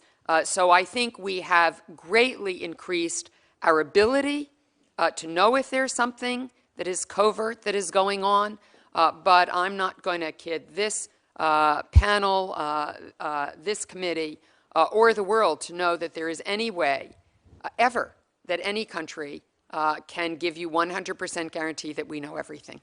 Thank you. Mr. Chairman, since my colleague from Illinois, Senator Kirk, has been part of the effort on enhanced sanctions, along with Senator Menendez, I want to join in the chorus that you have joined in, Ms. Sherman. I don't question for a moment the motives of anyone engaged in this. We all have the same goal: stop a nuclear Iran, keep Israel safe, stabilize, and bring peace to the Middle East. I mean, these are goals we all share, and the approaches may be different. I have not signed on to this bill. My feeling is that if these negotiations fail, there are two grim alternatives: a nuclear Iraq or a war, or perhaps both. And I want to be able to say at the end of the day that we have exhausted every reasonable opportunity to negotiate an alternative short of those two outcomes. I would also say that those of us on this committee may have a better appreciation for the public sentiment in America on this subject than most. It wasn't that long ago that Senator Menendez convened us to discuss President Obama's request for military authority when we believed, and subsequently learned to be true, that there were massive stores of chemical weapons in Syria. I recall that debate, and I recall the public reaction to the suggestion that the president would even have the authority, not boots on the ground, but the authority to use any military action. The public sentiment was overwhelmingly negative. The vote on this committee was 10-7. It was never brought to the floor for obvious reasons. And I'll just kind of back up Senator Kane's comments earlier.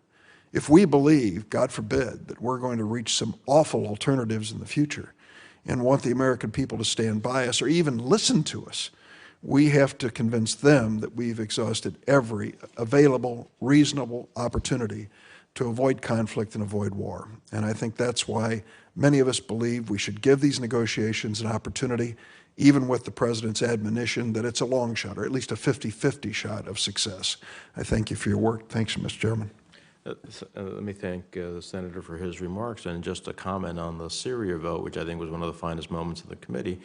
I will say that it is an example of having given the President authorization that gave him the power to go to Russia and negotiate an agreement to end the chemical weapons for which he had devised in Syria, for which he had devised a red line. And but from a position of strength, that likely wouldn't have happened. And so I think it's important to recognize that moment in history and what it teaches us. Senator Paul. Thank you for your testimony. Ms. Sherman, does the administration consider itself bound to the comprehensive Iran sanctions of 2010 and 2012? If you're talking about legislation that's been passed and signed by the President, of course. In those sanctions, they allow for termination of sanctions once Iran has verifiably dismantled its military, nuclear, biological, chemical, ballistic missile, and ballistic missile launch technologies, as well as no longer being a state sponsor of terrorism. I would consider the administration bound also, but realize that these are parameters, even though you are asking to waive these acts. The waiver is 120 days, and you can keep asking.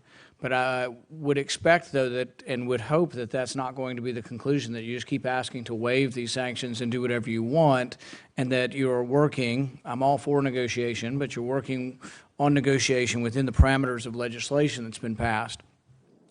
My concern is, and this is a concern for the way these legislation is written and has been written for many things, is that we carve out exceptions and waivers for the presidency, thinking, oh, that's the only reasonable thing to do, but these waivers become so large that you can drive a truck through them and they end up having no teeth, and we lose all teeth in any legislation. For example, I would give you Egypt.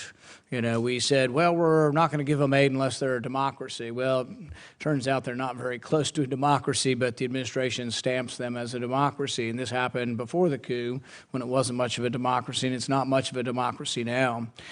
We had legislation saying you can't get money when there's a military coup, and we passed legislation basically expanding that waiver to make it really have no teeth at all. And then in the omnibus, we end up passing something that has no restrictions at all, basically, on continuing military aid after a coup.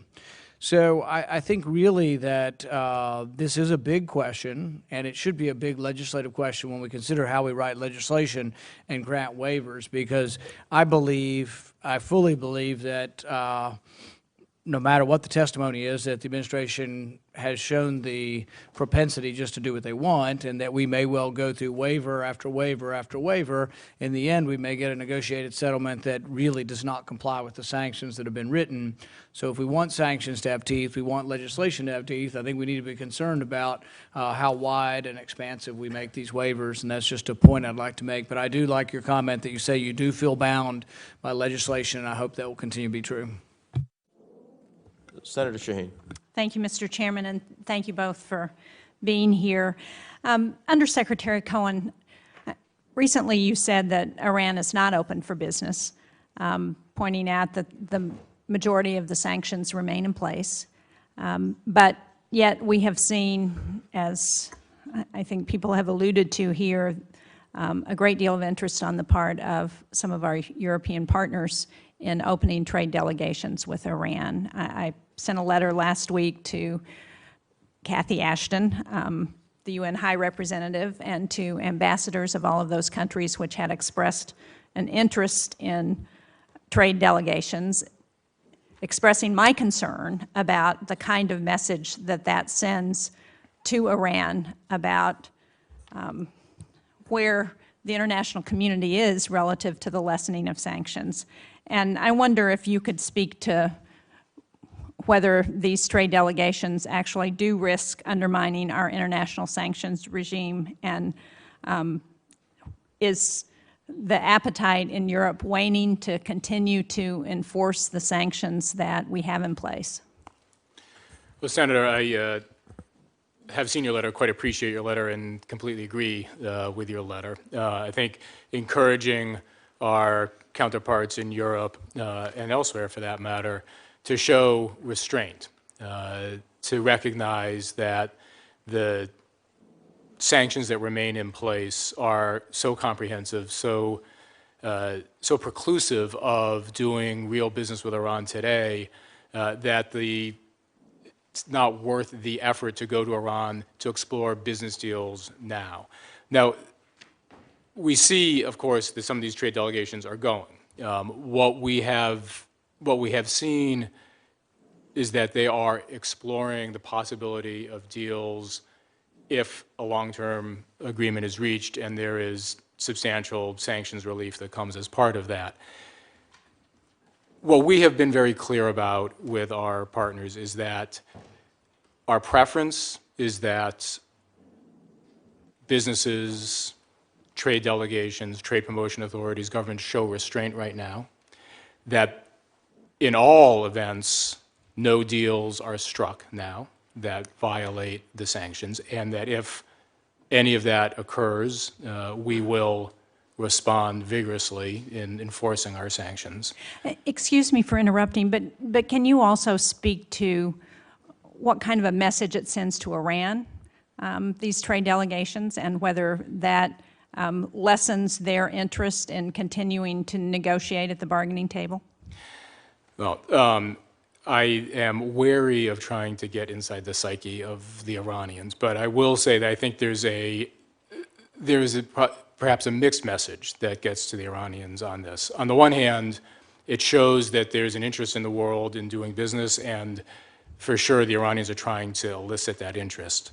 On the other hand, to the extent that these trade delegations convey the message that they're interested in business in the future, that not today, but if there's a comprehensive deal. I would cite the remarks of the CEO of the Italian energy company Eni, who, before he met with President Rouhani in Davos, made a statement. He said, the best way for sanctions to be lifted is for sanctions to be applied now, and that we're not doing business in Iran now, that we're looking potentially at the future when there's a comprehensive deal.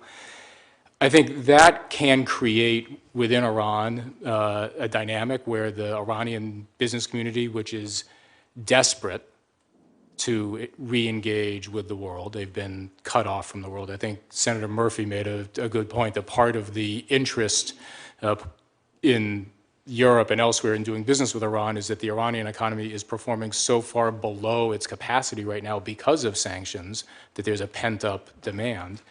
That demand... Excuse me again for interrupting. I just want to get in a final question, which is about Russia and the suggestion that they would do an oil for goods deal with Iran, and what we're doing to try and discourage that and to discourage other potential countries who might be looking at that same kind of a deal.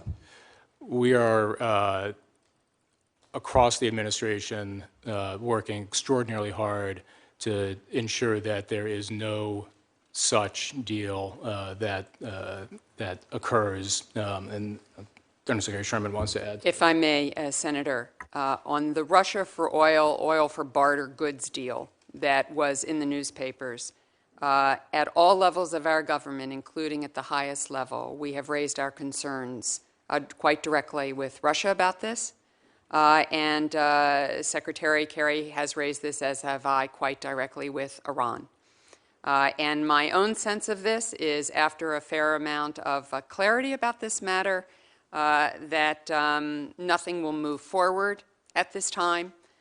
We are very crystal clear that anything like such an agreement between Russia and Iran might have potential sanctionable action and would likely create tremendous rifts within the P5+1, which would make coming to a comprehensive agreement all the more difficult, if not impossible. So we have been very clear. My own sense is that is not moving forward at this time. And I think that if that is indeed the case that we can continue to verify is the fact, that is a very good decision. Senator Markey. Thank you, Mr. Chairman, very much. I understand that during the 6-month period that began January 20th, the IAEA plans to issue reports each month on Iran's compliance.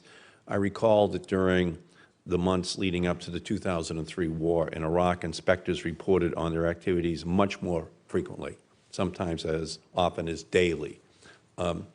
Is it possible for you to request the IAEA to provide public updates on all activities within Iran at least on a weekly basis, which I think would give everyone a lot more confidence that there is no deception taking place on the part of the Iranian government. Thank you very much, Senator. We will certainly discuss your request with the IAEA. This is a very different circumstance than Iraq in terms of the extent of the program and the particulars of this situation. The IAEA, as I said, will have daily access to Fordo-Natanz as well as other surveillance means that are available to them, as well as at least monthly access to Iraq and access to uranium mines and mills, centrifuge production, and rotor production plants. So I think they will have great increased visibility way beyond anything we have had to date, but we will certainly convey your thoughts. I just think it would be very important for confidence building in the United States and around the world that it be much more frequent than the IAEA has already announced it intends on making public. I think we all have a right to know that since we're running the risk, and the IAEA works for us and the world on this agreement, and I think we should have that information on an ongoing basis. I think it would be very helpful. If the IAEA determines that there are compliance concerns, will you ensure such concerns are reported promptly to the American people and to Congress? We will certainly take our responsibilities quite seriously of your oversight.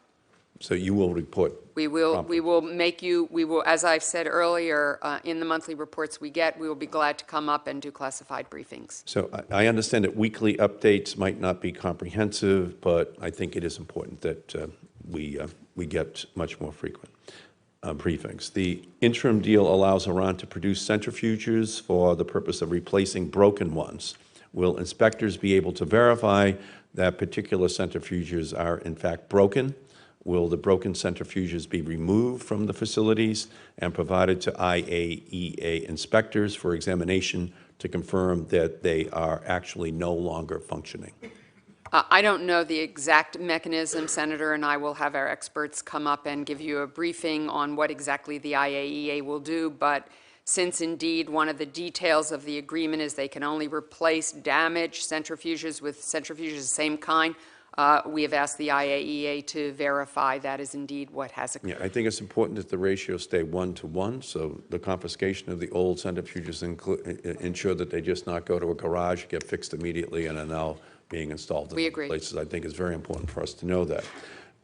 The interim deal indicated that in a final agreement, Iran's enrichment program would be restricted to mutually agreed parameters consistent with practical needs. Judging what Iran's practical needs are, of course, is in the eye of the beholder. One of their ministers has recently announced that they need many new nuclear power plants to generate electricity in their country. So you were talking about the practical needs of the Iranians earlier. A country that flares off 13 nuclear power plants equivalents of natural gas each year obviously doesn't have many practical needs for multiple new nuclear power plants to generate electricity. So how are you going to determine that? What is practical? Because obviously there's a very high prevarication coefficient historically in Iran. And if they plan on building 10 to 20 new nuclear power plants, their practical needs are going to be a vastly expanded nuclear enrichment program in their country, even if it is under tight safeguards.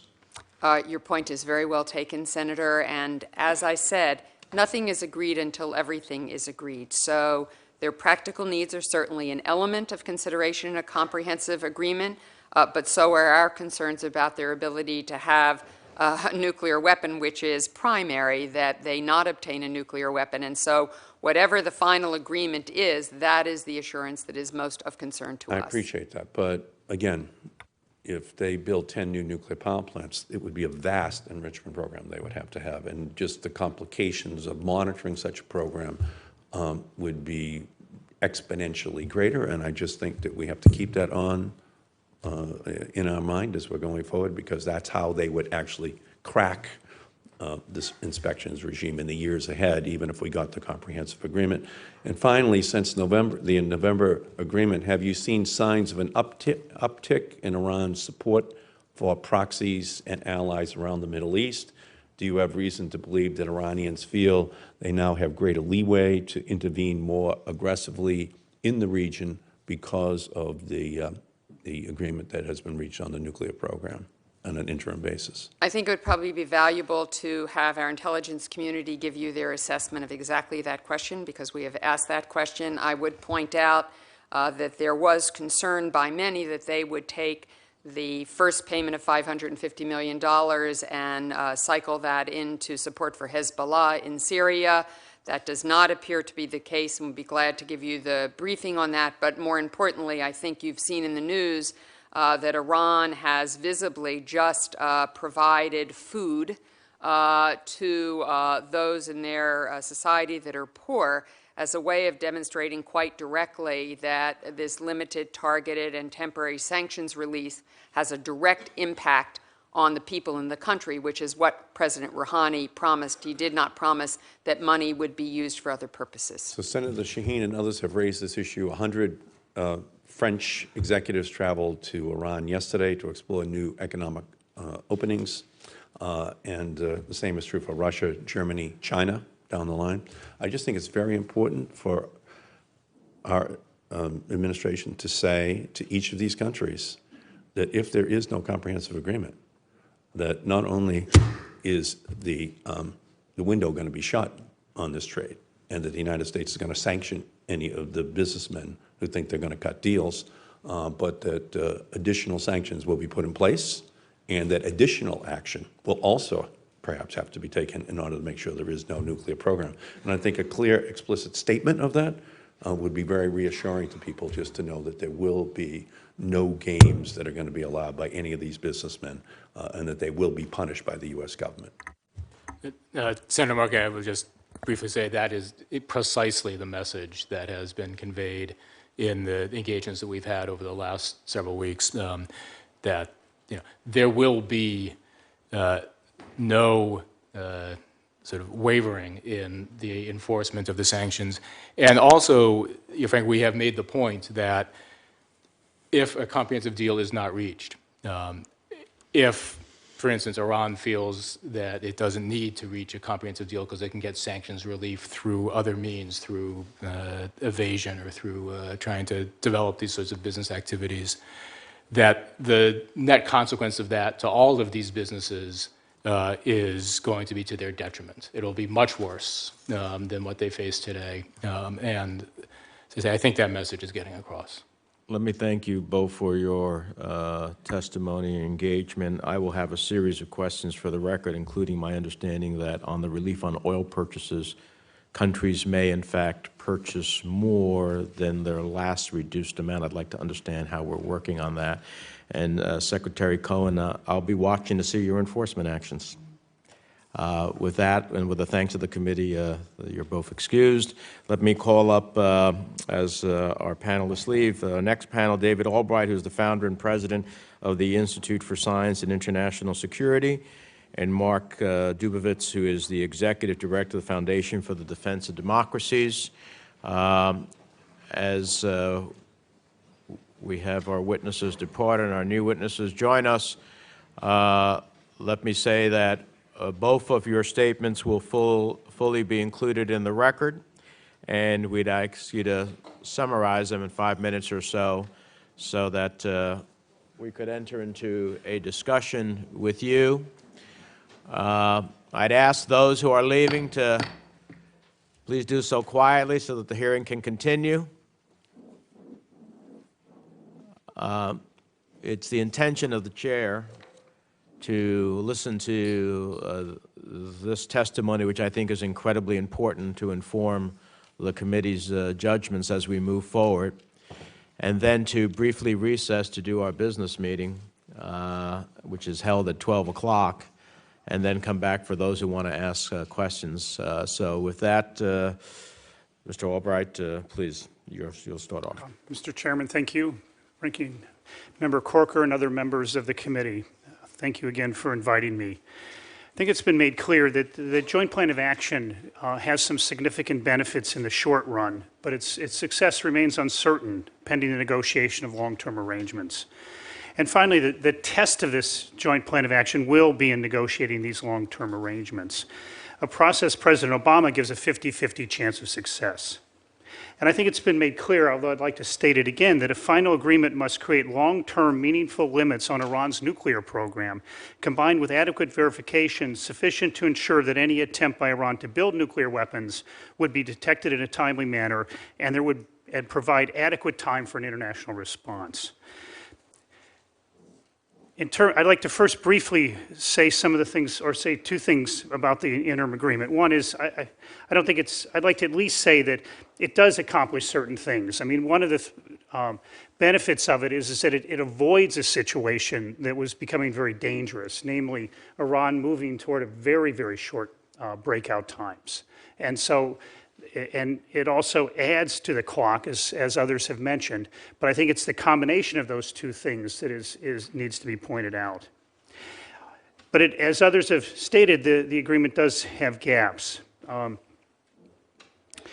I think one has been mentioned on the centrifuge R&D, and thank you for mentioning that earlier, Chairman. Another one I'd like to mention is that Iran can continue its illicit procurement activities. It's very dependent on outside supply. For its centrifuge program, for the Iraq reactor, and those efforts can continue, and that it's just essentially a gap in the deal that cannot be avoided. And there's other problems with it. So it really is just a short-term deal, that it should not be looked upon as something that should be extended. If it is extended beyond 6 months, Iran should demonstrate that it's made significant concessions by that point, that it's not just, in a sense, letting the clock run, and that they reach 6 months and then it's just automatically extended. I think I'll skip over the discussion on the weaponization. I think this committee understands probably better than most the absolute need for Iran to address the IAEA's concerns about past and possibly ongoing nuclear weapons programs. And I think that it's very important that the administration continue to stick to a clear policy that there will be no comprehensive solution if those concerns are not addressed in a very significant way. Now, on the comprehensive solution itself, there's two issues involved. One is adequate or quick detection or detection before Iran builds a nuclear weapon. But I think post the debate on Syria, there has to be enough time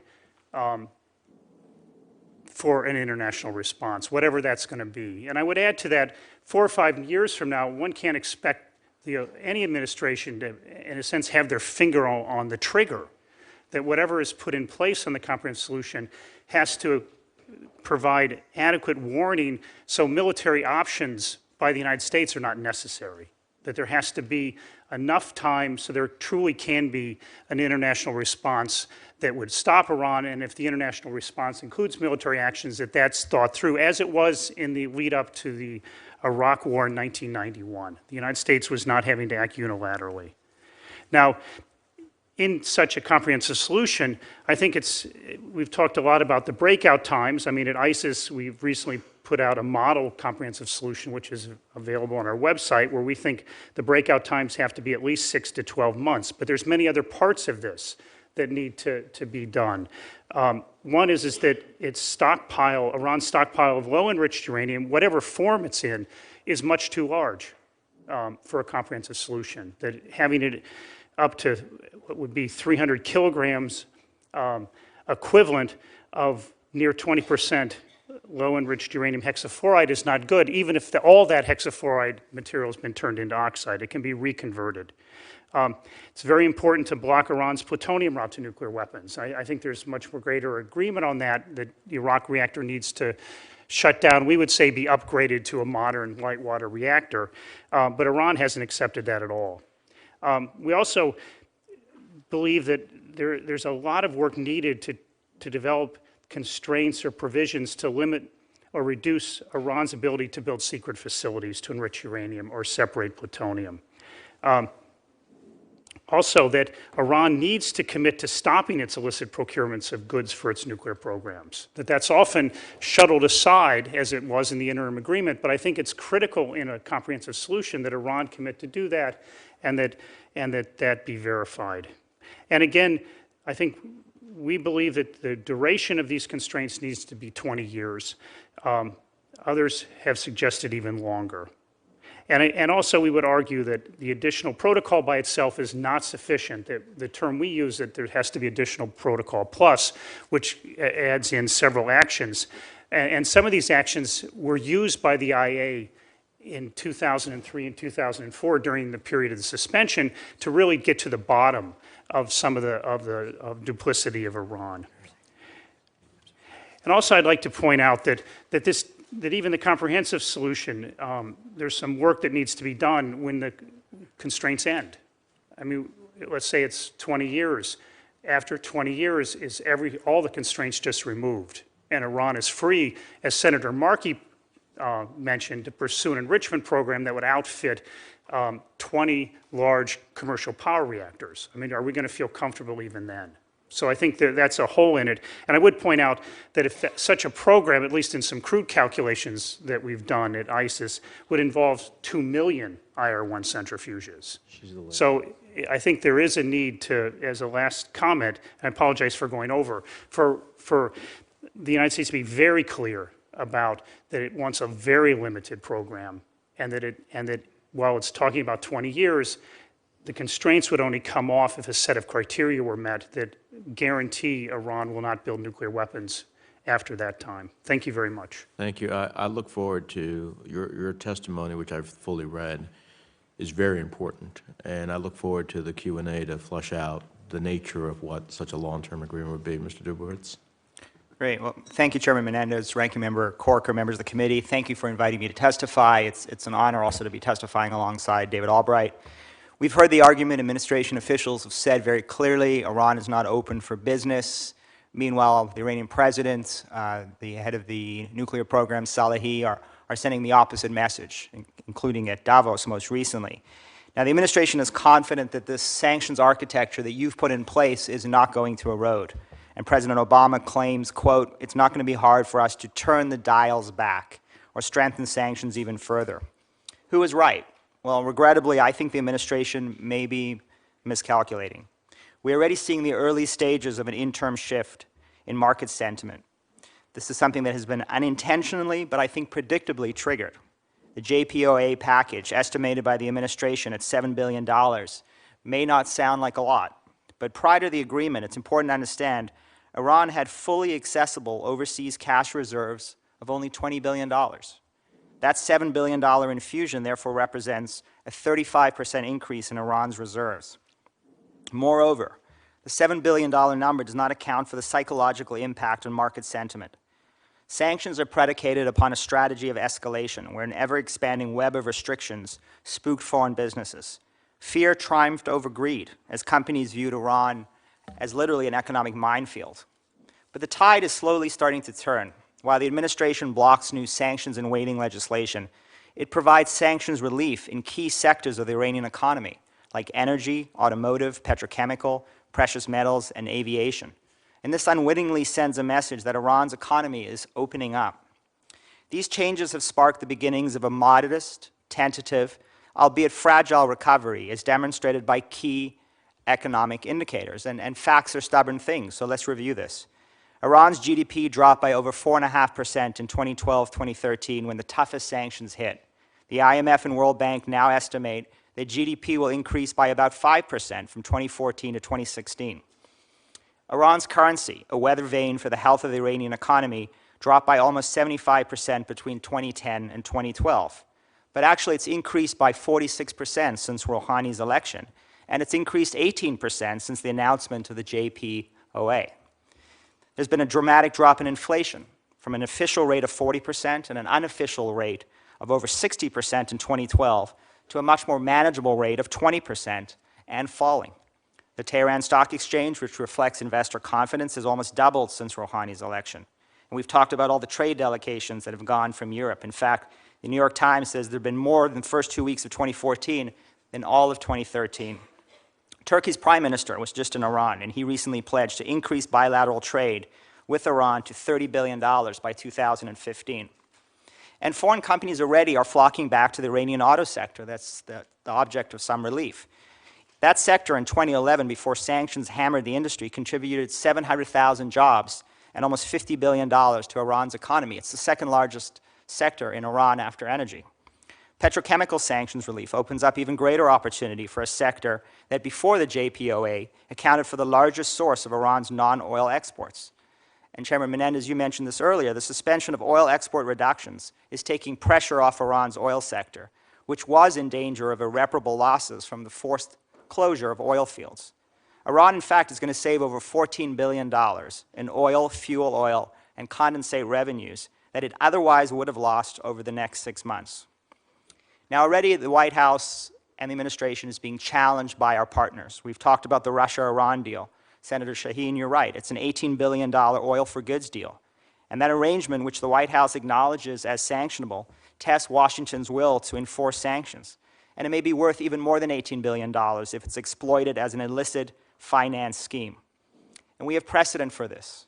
The Turkey-Iran gas for gold scheme, which occurred between 2012 and 2013 without adequate administration enforcement, allowed Iran to reportedly gain access to over $100 billion. I'm also hearing from sources that Iran may be using gold to actually finance the war in Syria.